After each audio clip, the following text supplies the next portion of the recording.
neighborhood, around the stadium, you could go to Bernie Morelli Recreation Center, which is located at 876 Cannon Street.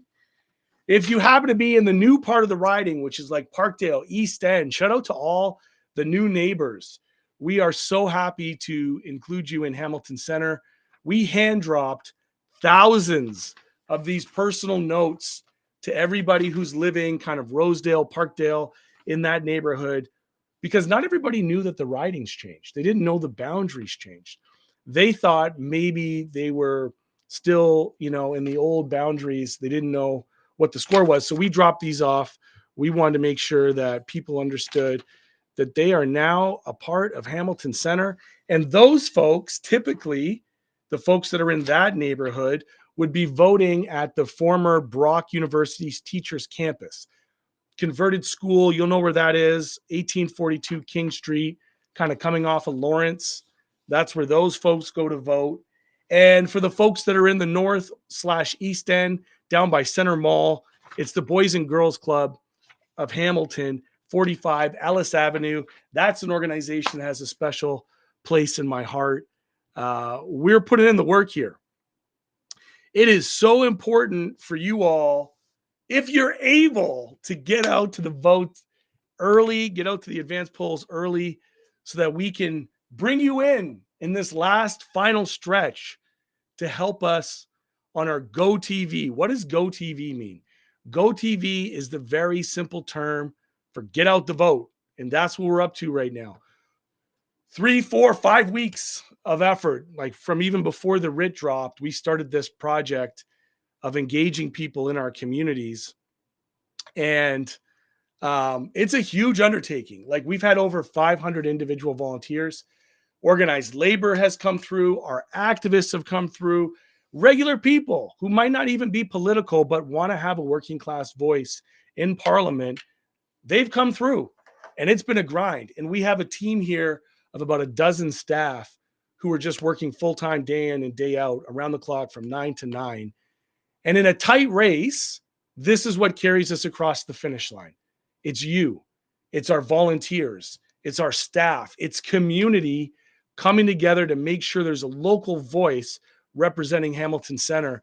This has been an incredible campaign. Like, I got to tell you, I couldn't ask for a better team with better people. We are blessed.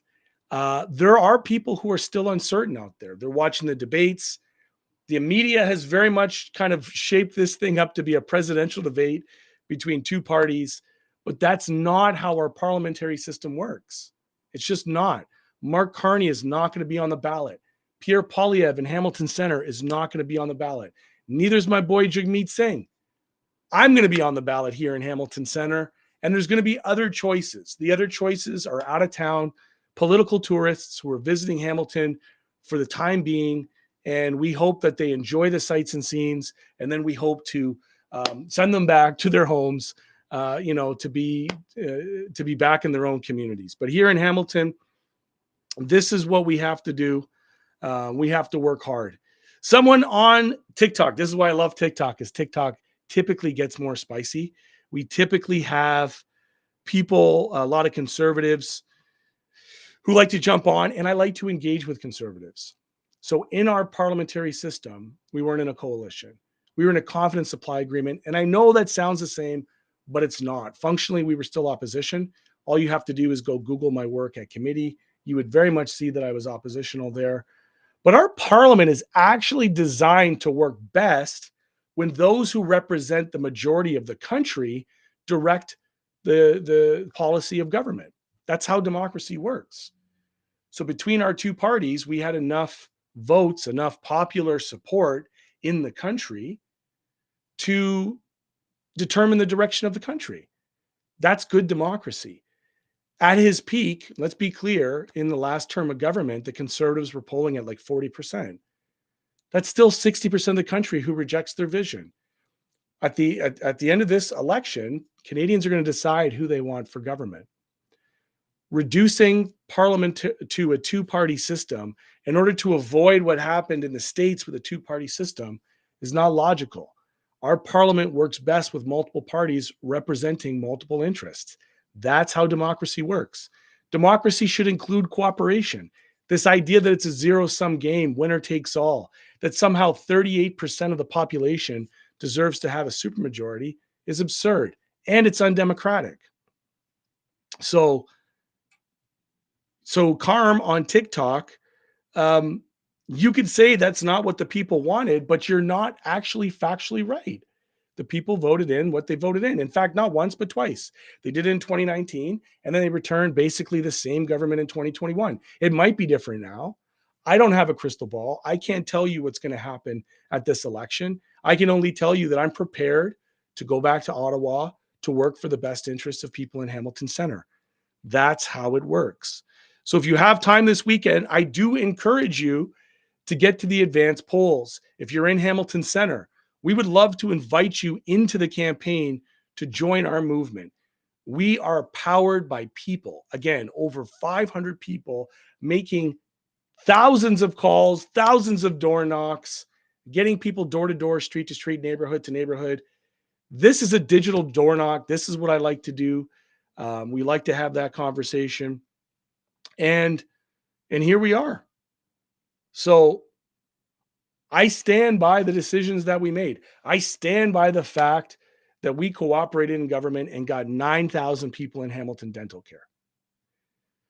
I'm okay with whatever outcome happens on the 28th, as long as 9,000 people in my city have access to dental care. I don't know if, as an individual person, what more I can do to improve the quality of life for people living in my community than that. If you have examples, if you're on TikTok, Instagram, or Facebook, and you think that there is a better way for individuals to improve the material conditions for people, I'm open to it. That's what democracy is about. Let's have the discussion, even if we don't agree. Happy to do it. But we can't reduce our democracy to a two-party system. That's not how the Westminster system works. And I can't understand that for you. What I mean is, just because people that are online or right-wing conservatives, in some instances, even liberals, would seek to reduce this election to two parties and make it a winner take all when 38% of the population gets 100% of the power. If that's your understanding of democracy, I just think factually you're wrong. You can have opinions and feelings about it. I just, as a parliamentarian myself, somebody who's been there for 6 years, I disagree. So if you're online and you want to have a discussion, feel free. We're going back to the questions. We have Roberta, shout out to you. Claudia, buenos dias, shout out to you. And we're working hard every day, day in and day out. I appreciate you, Chad. Thank you so much for logging on. If you're on TikTok and you have questions, feel free to ask them. The question comes in from Jeremy. He says, as labor critic for the NDP, there's been a significant auto worker layoffs, and all I've seen done is waiving of EI wait times and the potential talk of workers receiving counter tariffs. We need to radically expand EI. Remember, EI was fully funded. It was Paul Martin, actually, who raided EI to balance the budget under a Liberal government. It is no longer the case that 50% of your wages takes care of business. It just doesn't. It doesn't pay the bills. We need to bump that up to 60%. It is also the case the vast majority of Canadians don't even qualify for EI. That's disastrous. If you're in a gig economy, you should qualify. People that are working in this country deserve a safety net. So when things like this happens, like people being laid off in the auto sector, is of no fault of their own. It's not that they're not working hard. It's not that they're not doing what they're supposed to be doing. It's that you have a fascist dictator in the States who wants to crumble our economy. Canada needs to protect these people. And I'm not just talking about bailouts for big corporations. No, I'm talking about substantive economic relief for the working class. Expand it to all of those who need it. That when times get tough, it's going to be there for you, and it's going to be there for you during your transition. Not just for a few weeks or a few months, but for an extended period of time. We believe that as New Democrats. We tried to fight to fix EI before COVID even. Before COVID. And the Liberals and the Conservatives teamed up and they voted against it. Those are facts. You can just look it up. Don't take my word for it. Go on the Hansard and you will see Daniel Blakey sometime in January, early February, tried to get the House of Commons to fix EI, and the Liberals and Conservatives voted it down. To those who are just tuning in, this is Parliament to the People. Welcome. We appreciate you. The idea is that we want to connect people to the process of government. I'm restreaming this over multiple platforms. So if you're just tuning in for the first time, you can feel free to ask questions. We got some questions going up. Talking about raising taxes, that's not what was being said. Actually, we want to reduce the amount of income that working class people get taxed on for income tax. I don't believe that tax fairness means that the working class pay more in income tax than corporations do. New Democrats believe that those that are hoarding wealth, these big companies, these big corporations and CEOs, while the working class are being taxed, they need to pay their fair share. So we want to increase the amount of money that people can work without getting the income tax. That's what's going on. I also don't believe that flat taxes are progressive. So in other words, consumer taxes like the carbon tax, like GST, I don't think that that's progressive, because if you have lots of money, that doesn't mean anything to you. That little bit of, cents on the dollar for GST, the 20 cents on the liter for gas. If you're well off, that doesn't affect you. But if you're on a fixed income, if you're working class, if you're struggling to get by, that's a lot. So lots of people with lots of opinions. Fair share. That's a good question. That's a fair question. What is the fair share? Well, let's talk about it. The United States, the bastion of capitalism, has a 22% corporate tax rate. 22% corporate tax rate, federal corporate tax rate, right? We're vastly lower than that here in Canada. I think 22% is a good starting point. I think for big corporations that have excess profits, the cartels that we have, the grocery giants, the telecoms, the banks, oil and gas, those folks should pay more. They should pay their fair share. So I would say, yeah, 25% seems good to me. But, I haven't run the high end corporate tax numbers, but I do know that there's not tax fairness. And I do know that even under existing taxes, $40 billion a year goes offshore. They're hiding their money, like Brookfield, hiding their money, evading taxes in Bermuda. We can close those loopholes tomorrow. Bring that money back on shore. Pay for hospitals, pay for healthcare, pay for education, pay for housing. We could do all those things. We're just choosing not to because there's no will to take on the corporate masters and the corporate elite. That's the problem. And that's what tax fairness looks like. Check out Canadians for Tax Fairness, which is a great, fantastic site, comparing kind of the 15% corporate tax rate in Canada to other countries around the world. You could see that these aren't pie in the skies ideas. These are real applicable policies. So lots of other questions. Toronto Centre. Samantha Green is an incredible candidate in Toronto Centre. And I know that she's working incredibly hard. So get out and support her if you can, August. That would be fantastic. The question is about anti-scab legislation during the debates. I talk about that all the time. Absolutely all the time. So I'm not sure. I think the debate, to be fair, I was campaigning last night, so I didn't get the chance to watch all the debates, but I do know that we as a party talk about anti-scab legislation all the time in federally regulated sectors. I'd also like to see sectoral bargaining. I'd like to see the working class, the government and private sector get together to raise the floor for working class people in sectors that have become increasingly difficult to unionize. So what does that look like? The gig economy, folks. People who are working in retail, service jobs, restaurants, where you can have a franchise that's got 500 stores. You can't go store to store to store to unionize. We need to bring those people to the table and have a binding collective agreement that at least has a minimum, raise the minimum rate for everybody. I'm doing my best to keep up with all the questions. There's some good ones rolling in. For those of you who are just tuning in, this is Matthew Green, Parliament to the People. We are here connecting people to the process of government. And shout out to you, Lillian, putting up signs. I appreciate you tuning in, doing the double duty, getting online and doing this. So we're grateful. I'm going back and forth between Facebook, Instagram, and TikTok. Andrew Martin writes, how do you recommend I get my friends to vote? I'm in university and many of my friends seem apathetic. We have a system designed that is basically estranges young people. It makes them feel like their voices don't matter. I know lots of young people who, older people like to call apathetic. I like to call them politically estranged. Why is that different? Because I think if young people knew that their voices and votes mattered, for example, if we had a different electoral system, if we had proportional representation, if we had policy debates rather than cults of personality, young people would be more inclined to be engaged.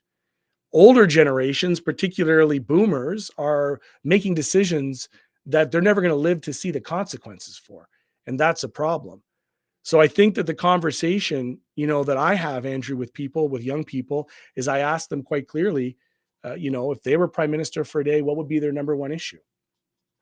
And then I kind of downplay how, onerous voting is. I'm like, look, you just show up and put a paper in a box. It's not like it's a huge deal. You could do this. You can go, sometimes they're on campus. You can just go down there, find the party or the candidate that fits your values as close as it can be and support them, you know? So there's a good question here. Hopefully that answers your question, Andrew from Instagram. I'm going back to Travis on TikTok, who puts a big question about financing. Maybe take the large donations and lobbying out of government. Amen to that. Amen to that. I don't care. I don't know what your politics are, Travis. You might consider yourself a conservative, a liberal, a socialist, a new Democrat, whatever. That is my common ground with working class people across the country. That if we could take the moneyed interest, the lobbying machine, that is what Ottawa is. Parliament Hill is like, you know, um, 50% legislation and 50% lobbying. And that's a problem because it's only those with money who can afford that access. They get differential treatment. We shouldn't allow corporations with endless budgets to spend on lobbying to control the policy debate in a way that's completely disproportionate than everyday voters. That's a problem. So I appreciate you, Travis, for bringing that up. I'm trying to follow through all the questions. How do we stop right-wing populism from entering in our federal election and politics? That is Nolan Kingcow from TikTok asks an important question, one that I deal with all the time. I believe that far-right populism is the result of the failure of liberalism. Why do I say that? Because I think if we actually improved people's quality of life and their material conditions, if we raised the ceiling for working class people so that they can work hard and be able to afford not just to survive, not just a cost of living, but a quality of life.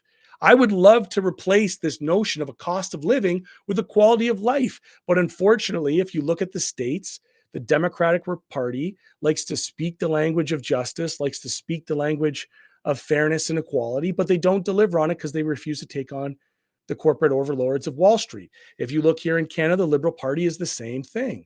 It likes to speak the language of justice and equality and fairness, but it refuses to take on the corporate overlords of Bay Street. I think that one of the best ways to deal with all the isms in this country is to first and foremost improve the material conditions for everyone. For everyone.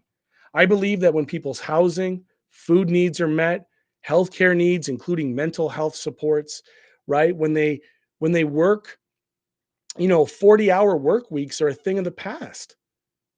The demands on working class people grind them to a pulp and they get angry. And that anger is justified. And what right wing populism does is it takes all the worst parts of capitalism, the out of control profiteering, the corporate capture of the housing market, the corporate capture of the banking sector, the fact that we pay the highest interest rates on credit cards, the fact that we pay the highest fees for for our telecoms, right? But your wages stay the same.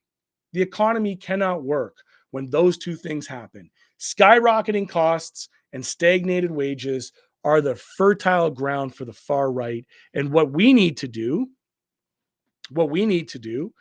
is recapture, the common good for people.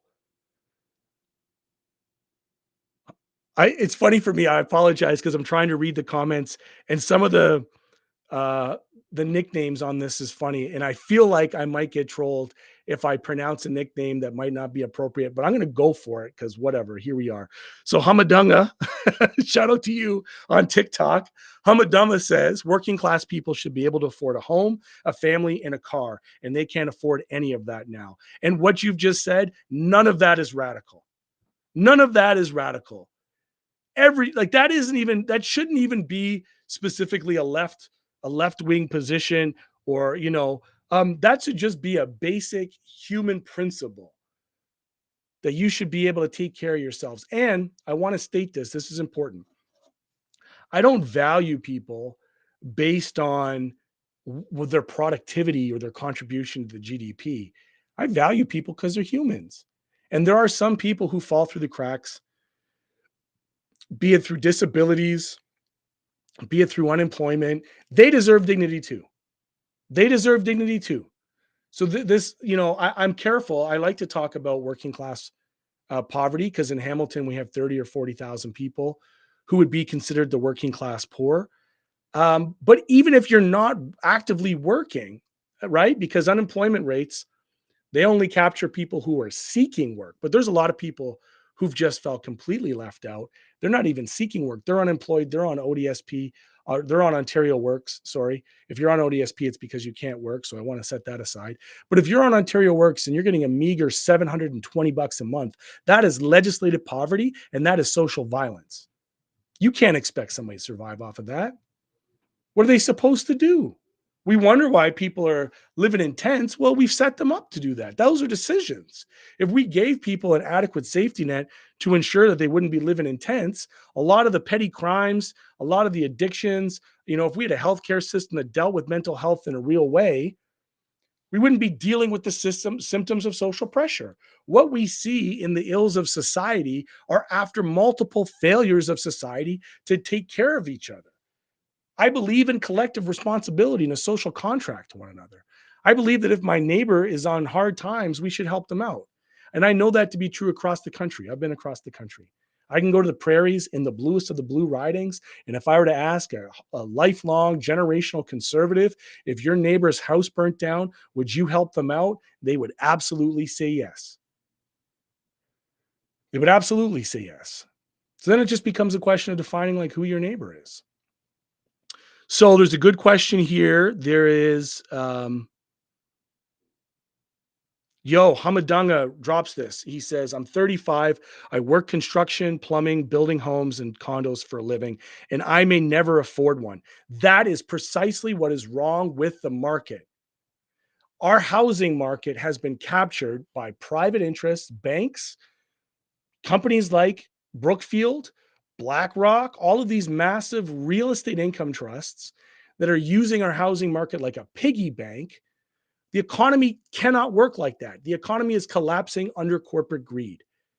So 10, 15 years ago, we'll call 10 years ago, the average carpenter who framed a house, I've done the math on this, was about $42 an hour. The house that they framed was about $350,000 to $400,000 a home.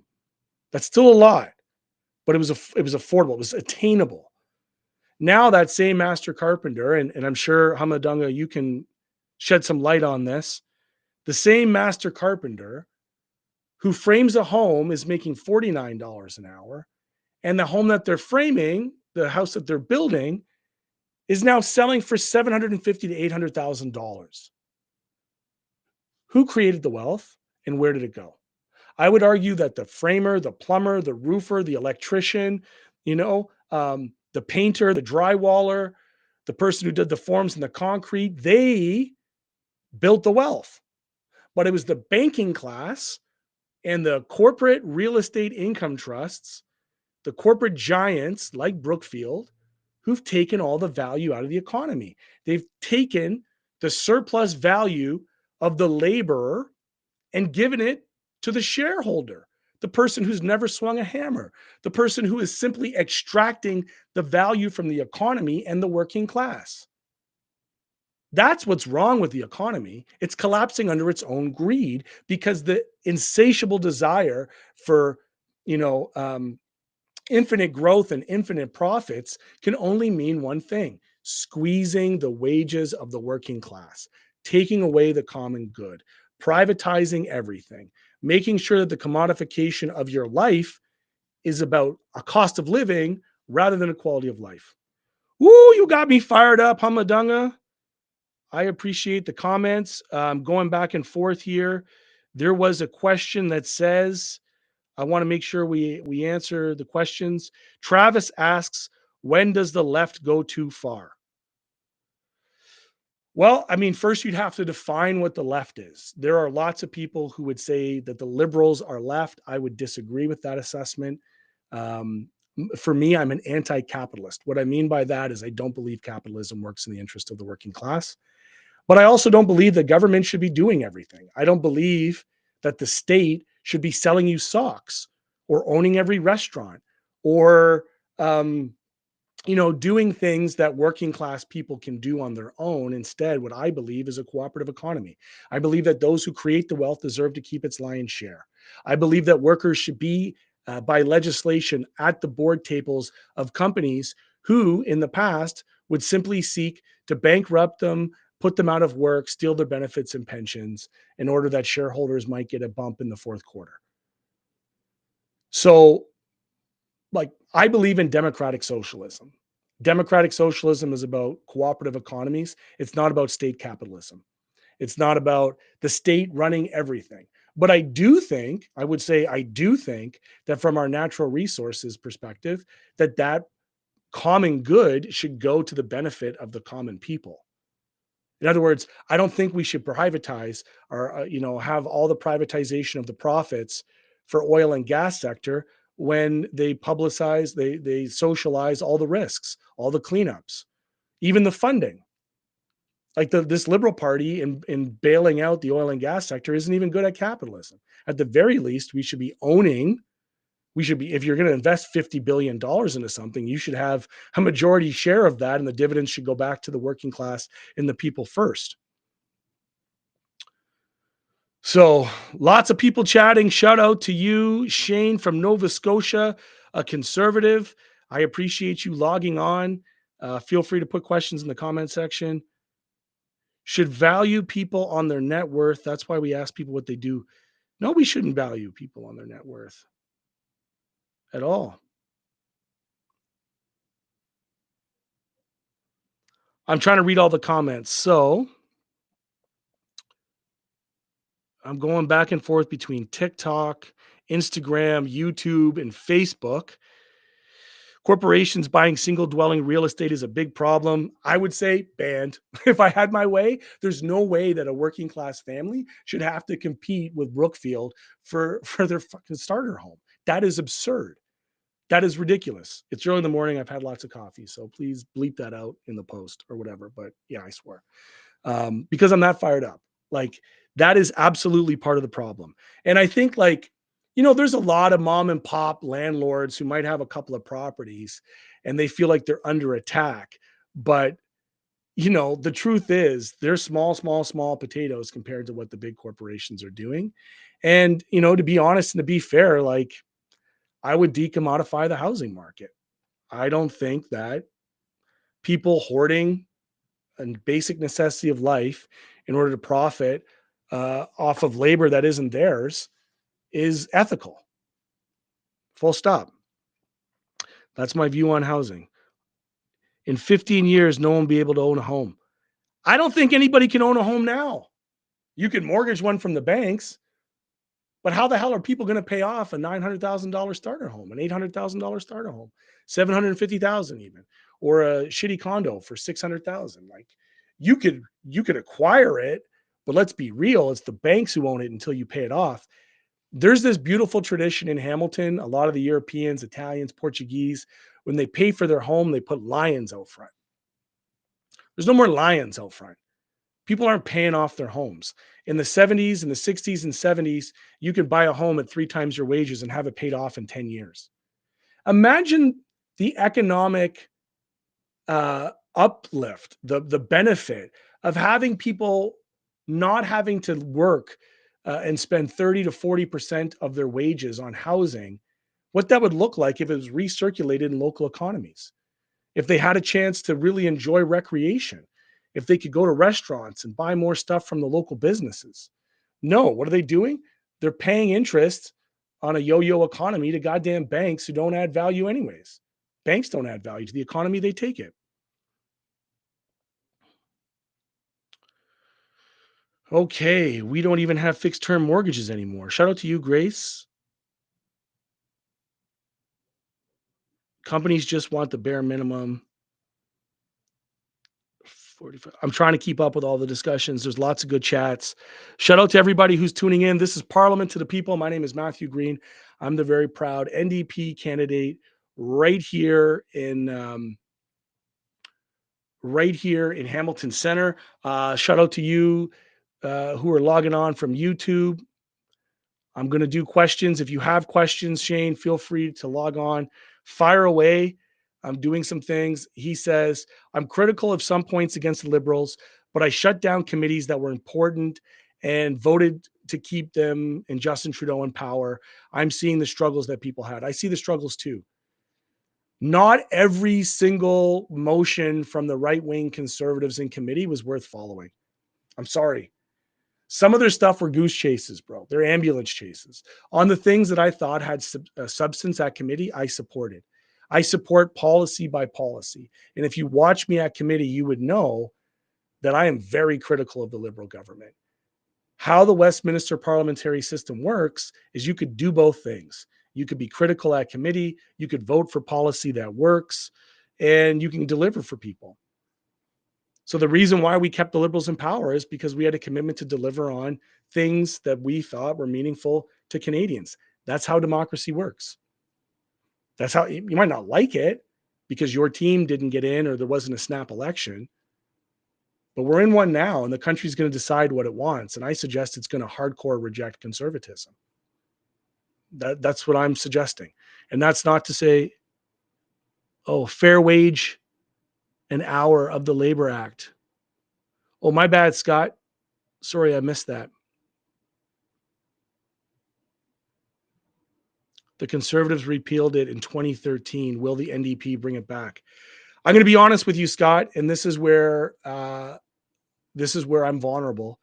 I do this like Russian roulette, and so I don't always have a reference for the questions and the policies, particularly if it goes back to 2013. But the fair wage or the prevailing wage, if that's what we're talking about here, is a very important aspect. In fact, I'm working on some stuff right now to strengthen unions to ensure that there's not a process of double breasting. So double breasting is when a company takes a non-union outfit and a union outfit and does two separate bids. Obviously, the union outfit comes in higher because the wages are higher, and then the same company puts in a bid with a non-union. And you'll often see that with Clack and Merritt. I have already committed to the building trades that I will absolutely go after any association claiming to represent workers in the working class or their membership that is largely driven by companies. And so Clack and Merritt are good examples of that. And double breasting in procurement is a pernicious way to undercut workers' wages. So what I'll commit to do, Scott, is go back to 2013. And I think that conversation may have evolved a little bit, but I'll definitely do some digging on that and make sure I have reference points. That is even better, very pro-labor. Oh, yes, my friend. We're ready to shake it up. And look, here's the thing. I'm in the building trades all the time. You heard my parable of the carpenter. I talk about that. I talk about the surplus value of labor with the working class folks who like to think that they identify as conservative. But, at the end of the day, when you put apples to apples and you say who's willing to take on Clack and Merritt, I guarantee you I'm the only labor critic in the country who's willing to take them on for the misrepresentation of workers, in my estimation. So that's in the works. Shane is talking about the green slush fund. Shane, go back to the answer. You will find it was my questions that took out both the board chair and the executive director of that fund. Just go back to committee. The woman who used to be the CEO of Home Depot, it was my questions that caught her in the lie and caught her in the conflict of interest. You can go and watch that. It's on the record. So there it is. What do we got here? I'm trying to keep up with all of the questions. Hamadunga's getting the dose. Me too, man. I'm drinking coffee and I'm all fired up. Shout out to you, Brian, on Instagram. Doug Ford is a puppet of the corporations. You're goddamn right he is. Yeah, I mean, like this guy, man. How do you invite developers to your wedding, your daughter's wedding, and say, like, there it is? I don't want to hear any Western politicians talk about the so-called global South and its corruption. Like, it doesn't get any worse than that. So shout out to the people who are tuning in. This is Matthew Green, Parliament to the People. We got all types of folks. NDP, liberals, we got, conservatives on here. This is how democracy works. It's advanced polling today. And the reason why I want to jump on is I wanted to encourage people to get out that advance vote. If you're in Hamilton Center, you can do that. Voting is from Friday, April the 18th to Monday, April the 21st, 9 to 9. You can do that. How do we hold Ford accountable for the spa mess? Ooh, that's a good question, Grace. I believe, and here's my big, bold thing to deal with corruption. I'm the ethics critic for the party.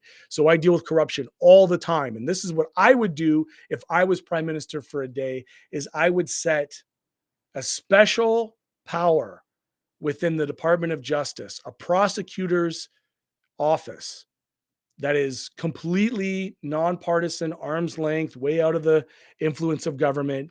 And we would have laws of political corruption, bribery, influence peddling, you name it, that would have criminal accountability, and that would be federal in nature, and that would have teeth at every level of government.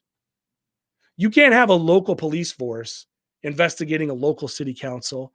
You can't have a provincial police force investigating a provincial legislature. You can't have an RCMP. Well, you could. I mean, RCMP does do federal investigations, but more specifically, because their specialty is on a crime that doesn't include political or criminal political corruption, there's less likelihood for prosecution. I'd like to see a special office. Like, bring the broom, sweep it out. It should be nonpartisan. There should be agreement across all parties that in order for us to regain trust in the public eye, that we need to have accountability for corruption. Full stop, with full powers to subpoena, to get evidence and to prosecute. What do I think of strategic voting? I think strategic voting is a proxy for liberals. Like, there's never been a time where the strategic voting campaign came out that didn't work in favor of the liberals, and it presupposes outcomes of elections. So I have a problem with any kind of political hocus pocus that decides within the first 48 hours who you should vote for. Like, elections should matter. Just let's do a thought experiment. I talked about this with a good friend of mine. Let's do a thought experiment. Let's imagine there was no polls during elections. And as soon as elections start, no polls. And the public had to test their values against the ideas and the candidates of their riding in order to select the person they thought best represented them and their interests, and then sent them to Ottawa that way. Rather than this kind of like groupthink that comes with platforms like strategic voting that doesn't have local data or analysis. The fact that I'm lumped in with Winona and Flamborough and Waterdown and Ancaster and Dundas couldn't be further removed from my reality. The life expectancy 10 years ago in Hamilton Center was 61 years. Flamborough was 81. We have very different material conditions, very different contexts. So Needless to say, I think strategic voting is not just problematic, but I think that strategic voting is, um, in some ways, a bit dystopian because it presupposes outcomes of elections using information that's not evidence based or locally placed. And I think in politics, it's not just a science, it's also an art. There's no math or algorithm that would replace democratic exchange. And those that are pushing for that, and you see more of that on the far right, this guy Curtis Yarvin in the States, you can look him up. He's the one who's fueling Elon Musk and Peter Thiel and all the tech bros with an ideology called rage. Rage means retire all government employees.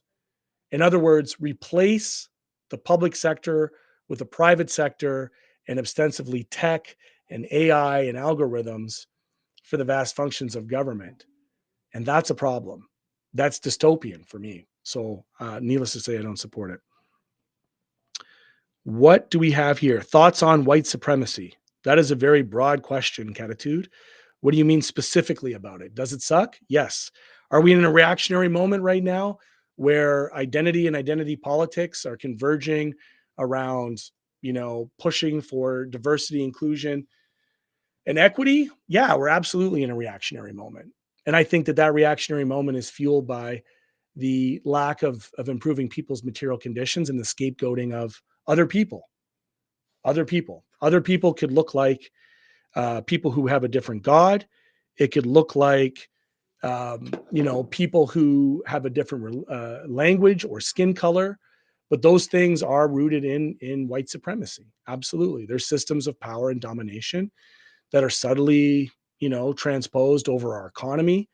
But I can tell you this is one thing I observed to be true, that at the ultra wealthy of the world, there's no race or religion. They don't care what your skin color is. That's where you can have the oligarchs and the religious fanatics from across the globe find common ground that doesn't give a shit about you or me, regardless of our skin color, who we pray to, who we love, all of those culture war things that are fueled to take, in my estimation, our attention away from how the exploitation happens around the world. Those are my thoughts. I'm happy to hear different ones. My thoughts on Israel. Again, a general question. Let's just do some bullet points. End the occupation, stop the genocide, free Palestine. And what I mean by that is Palestinians deserve to live free without occupation, apartheid, or oppression. Those are my thoughts on that. Everybody deserves to live with dignity without the fear of violence or displacement or bombing. Um, I don't think that's controversial. I don't think that at all. Sir, would you consider being the leader of the federal NDP? I don't get caught up in the ambition stuff, right? Like I'm trying to work on building movements, and I think the faster we can get away from the cult of personality, the better. That's what I think. I think that the faster we can do that, the better. We have someone tuning in from South Africa. Shout out to you tuning in from South Africa. That's pretty incredible. I'm getting back. We got Sister Marjorie Knight. Shout out to you, my comrade, my sister, talking about accountability for corruption. Let's move that bill. I'm going back to Instagram here. What is the point of voting if you're voting just for who's going to win and not voting for your values? I couldn't agree more. People need unity, not division, due to political parties. I would agree with that as well. Absolutely. Although I would say political parties are the expression of ideologies that are rooted in people and communities.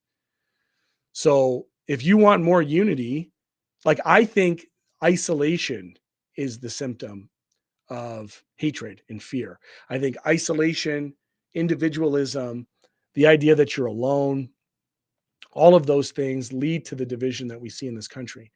I believe that the antidote to that is solidarity and love and respect and common ground. And I know across all religions, cultures, lifestyles, all of those things that we can find common ground. We can coexist. Coexist does not presuppose that I have to do or accept everything that you do and accept. That's fine. I'm okay to be in space where I disagree with people, including people within my own party, including people sometimes like within my own caucus. That's how democracy should work. We should be okay with disagreement. But the zero sum nature and the hyper individualism of small L liberalism, of capitalism, is always winner takes all over cooperation. It's competition over cooperation. I believe fundamentally in cooperation. Cooperation does mean compromise in some instances. That's just how it works. I'm going back through the comments. We got people on Instagram. Shout out to everybody on TikTok. The question is, where's my kufia? It's right here. Sometimes, honestly, I just get hot in this office, but it's not something I feel like I need to wear every day to show that I'm in solidarity. It's, yeah. What else do we got? I'm trying to keep up. Trying to keep up. We have some comments that are coming back in through. Shout out to Mike. Let's see what he's got to say. Landlords are only about profits. Everyone is only a number to them. Tenants are spending most of their time defending against evictions, manipulation, rent evictions, dem evictions, and AGIs, and health and safe in their homes. There is no enforcement with bylaw.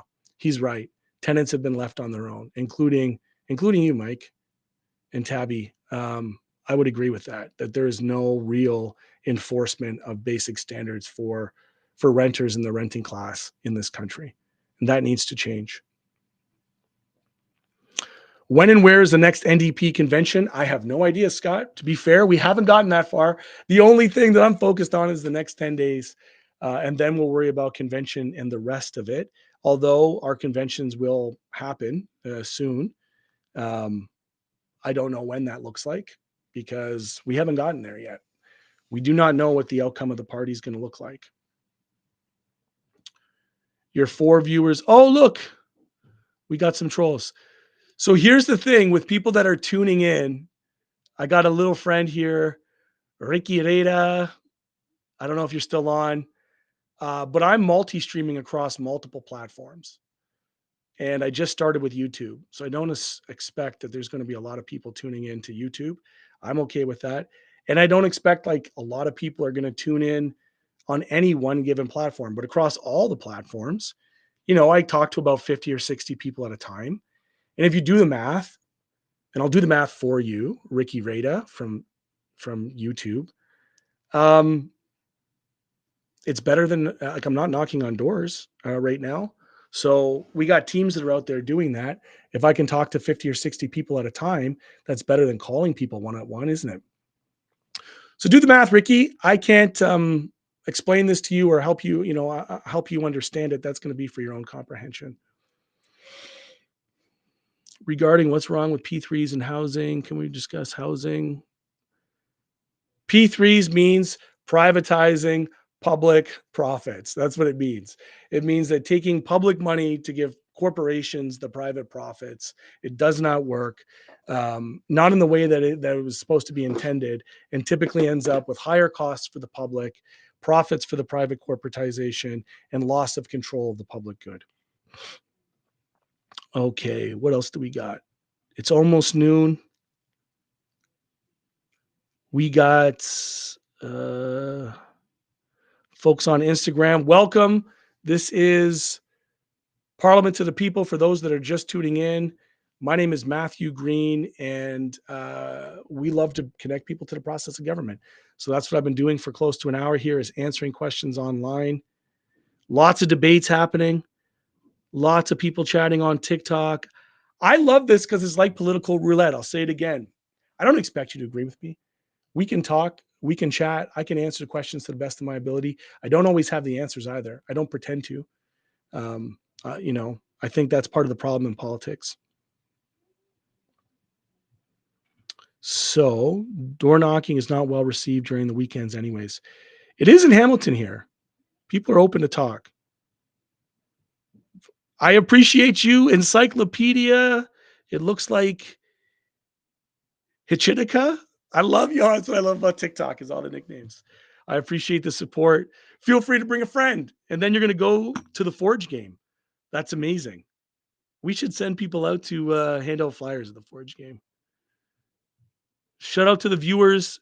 So, for people that are saying like, oh, there's only 3 people on YouTube or 10 people on Facebook or whatever. On TikTok alone, there's been 519 viewers. Now, that's not to say that 500 people stopped to listen to what we were saying in a substantive way. Maybe they just logged on and left. But kind of like flyers, people look at it, they see it, they know that I'm trying to actually engage with people during the election, and they note it, right? People look and read a flyer and then maybe they recycle it. I don't know. But that's how campaigning works. This is like a digital door knock for me. So if I can talk to hundreds of people over the course of an hour, find me a place where that's going to, be more effective in person. Right now it's not in person. Back to Instagram. Any opportunities for Canada to promote a global social justice in light of the Trump changes that you see? Lanigan, Brendan. Yeah, I think that Canada, in its aspiration, when we're at our best, at least in our minds, is when we're honest brokers of peace and diplomacy. And that would require us uncoupling our foreign policy, foreign affairs, international development supports from the American regime. The American regime is not a democratic one. The American regime has backslid into fascism. And all the worst things that is exported around the world have now come back and home to roost. So if Canada wants to be an honest broker of peace diplomacy and take leadership in the world stage, it has to have integrity and ethics and principles. It has to be the Maple Wash version that we pretend to be. Because quite frankly, we're not on the international stage. We're not the things that we like to think we are back home. And it's to the disappointment of many when they tune in and they realize that this Maple Wash version of ourselves isn't actually a thing internationally. So advanced polling starts today. If you can get out Friday, April the 18th to Monday, April the 21st, 9 a.m. to 9 p.m., make sure you bring appropriate identification. Maybe you have a voter ID card, but if you bring a government ID, it could be a health card, it could be a driver's license, and some mail that has your address on it, that should be enough to verify you at the polls in order to vote. I do encourage people to get out and vote early. Bring a friend, create a plan. Say at this time, let's go. Let's bring 3 people and let's go vote. Exercise your democracy. If you have time over these next couple of days, over the next 10 days, and you want to get involved in the movement, doesn't matter where you live, we would love to have you join us. You can visit matthewgreen.ca/volunteer. You could donate, you can request a lawn sign, you can come in, but the volunteers, you all are worth your weight in gold. You're worth your weight in gold. We've had over 500 individual people through our campaign. And right now, particularly during advanced polls, it is going to be crucial for us to have people go door to door, street to street, neighborhood to neighborhood, to poll the vote, to encourage people to get out of their homes and head over to the voting stations and cast their ballots for the party that they share values with, not because of fear, not because of threat or coercion, but because of inspiration, because of wanting to see a more compelling and caring alternative for the future of the country. That is the calling. Our campaign here is going extremely well, and we are deeply grateful. I am personally deeply grateful for everybody who took time to log on today. I'm deeply grateful for all of our incredible volunteers. They're tireless. They work around the clock for what we're trying to do here in Hamilton. And at the end of the day, whether we, finish this thing with 5 more votes than the other guy, or 50 or 5,000, doesn't matter. We're going to work for every single vote. We're not going to take anybody for granted. If you want to be a part of that, we would love you to come and join us. Our movement is built in solidarity. You could visit matthewgreen.ca to volunteer, request a lawn sign, or donate. Shout out to everybody who logged on. I do appreciate you on Instagram, on TikTok. I appreciate you on, lots of good questions coming in. Woo, I'm going to have to come back on tomorrow. I'll try to come on early tomorrow, and I might come on later on tonight. just to make sure that we get these questions answered. But right now, I do have to pivot. I got to get back on the phones. It's 11:30. Thank you all for logging on. I got my hour in. Parliament to the people. Solidarity forever. If you're alone and you're afraid, reach out to your neighbors. Find, community groups that share your values. Get out there, get active. We're calling on you over the next 10 days to consider joining our campaign. We would love to have that happen. Until next time, thank you so much for tuning in. Peace.